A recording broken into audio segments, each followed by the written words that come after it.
નમસ્કાર દર્શક મિત્રો, વેલકમ ટુ જન સમૃદ્ધિ ન્યૂઝ। તો ચાલો હવે નિહાળીએ આજના મુખ્ય સમાચાર। તે તુલસીનગર કોઓપરેટિવ હાઉસિંગ સોસાયટી લિમિટેડ કે જૂના વાડજમાં પ્લોટ નંબર 27 ઉપર વર્ષોથી ગેરકાયદેસર કબજો કરનાર રાજકીય અને માથાભારે ઇસમ ઉપર કોના આશીર્વાદ? કાયદોનો અમલ કરવામાં તંત્ર લાચાર કેમ? અમદાવાદ શહેરમાં કાયદો અને વ્યવસ્થાની સ્થિતિ એટલી હદે વકરી રહી છે કે ના પૂછોની વાત। પછી ભલે તેમાં પોલીસ વિભાગ હોય, અમદાવાદ જિલ્લા રજિસ્ટરની કચેરી હોય કે અમદાવાદ મહાનગરપાલિકાની કચેરી હોય, जिसके हाथ में लाठी उसकी भैंस જેવો ગાઢ તે તુલસીનગર કોઓપરેટિવ હાઉસિંગ સોસાયટી લિમિટેડ જૂના વાડજ ખાતે આવેલ સોસાયટીના પ્લોટ નંબર 27 ઉપર સર્જાયો છે।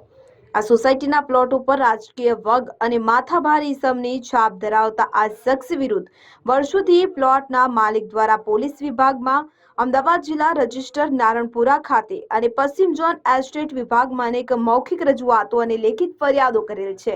તેમ છતાં આ જાડી ચામડીના ભ્રષ્ટ અધિકારીઓ કાયદાનો અમલ કરતા ન હોવાથી આ ભ્રષ્ટ અધિકારીઓ વિરુદ્ધ કાર્યવાહી હાથ ધરવા માટે ઉચ્ચ અધિકારીઓને પણ અનેક ફરિયાદો કરવા છતાં ઉચ્ચ અધિકારીઓ કાયદાનો અમલ કરાવી શકતા ન હોવાને કારણે છેલ્લે થાકી હતાશાને વરી આ પ્લોટના માલિકને જનસમૃદ્ધિ ન્યૂઝનો સહારો લેવાની ફરજ પડેલ છે।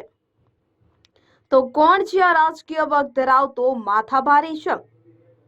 ધી તુલસીનગર કોઓપરેટિવ હાઉસિંગ સોસાયટી લિમિટેડના ચેરમેન કયા કારણોથી આ ગેરકાયદેસર પ્લોટમાં કબજો જમાવનાર ઇસમ વિરુદ્ધ ફોજદારી કાર્યવાહી હાથ ધરતા નથી કે દબાણ દૂર કરતા નથી?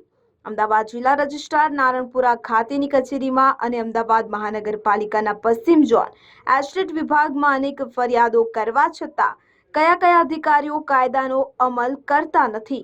આ તમામ પુરાવાઓની ફોટોગ્રાફી સાથેનો વિસ્તૃત અહેવાલ જોતા રહો જનસમૃદ્ધિ ન્યૂઝ।